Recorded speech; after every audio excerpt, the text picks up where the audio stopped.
Hi అండి, అందరూ ఎలా ఉన్నారు? బాగున్నారా? ఈరోజు వచ్చేసి మా ఇంట్లో మునక్కాయ సాంబారు ఎంత బాగుందో. కానీ మునక్కాయ సాంబార్లో కొత్తిమీర ఫుల్గా వేసేసాం. ఎందుకంత వేసానంటే ఈరోజు మా వారిని తోటకూర తీసుకురమ్మని చెప్పిన. పొద్దున మా కూరగాయలకి వెళ్ళాడు. చూడండి ఎంత బాగుందో మునక్కాయ సాంబార్, సూపర్ ఉంది కదా. వేడివేడిగా అన్నమైంది, అన్నం కూడా అయిపోయింది. ఇప్పుడు సాంబార్ వేసుకో. కొత్తిమీర మా వారిని వద్దు, నేను నిన్న తీసుకొని వచ్చాను, గుడి నుంచి వస్తుంటే అక్కడ అమ్ముతున్నారండి పుదీనా కొత్తిమీర. 10కి 3 ఇచ్చారు, చిన్న చిన్నగా ఉండే, బాగున్నాయి, ఫ్రెష్గా ఉంది.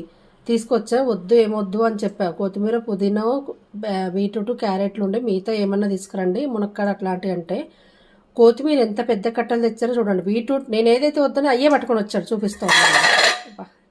గట్టి పడిపోయిందో చూడండి, ఎంత పెద్ద కట్టో.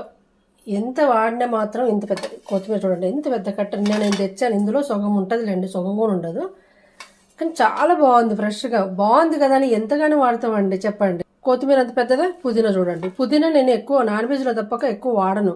ఎందుకంటే నాకు ఇష్టమే, నేను తింటా. మా వాళ్ళు పచ్చడి తినరు, పుదీనా రైస్ చేసినా తినరు. ఓన్లీ చికెన్ మటన్లలోకే వాడతాను, బగార్ రైస్ అట్లాంటి దాంట్లోకే వాడతా. ఇప్పుడు బగార్ రైస్ అవన్నీ మనం రేపు చేసుకుంటాంలే, కానీ అలానే ఇంత పెద్ద కట్టలు ఏం వాడతామండి. మీ ఇంట్లో కూడా ఇట్లనే చేస్తారా? అంతే ఉండొచ్చులేండి మగవాళ్ళు. ఎందుకంటే మనమైతే జాగ్రత్తగా చూసి తెచ్చుకుంటాం. వాళ్ళు ఏంటి మన అసలు నేను తోటకూర చెప్తే ఇది తీసుకొచ్చారు. తోటకూరకు, పుదీనాకు, కొత్తిమీరకు తేడా లేదా చెప్పండి. ఏంటో మగవాళ్ళు అంతే, అందరంతేనేమోలేండి.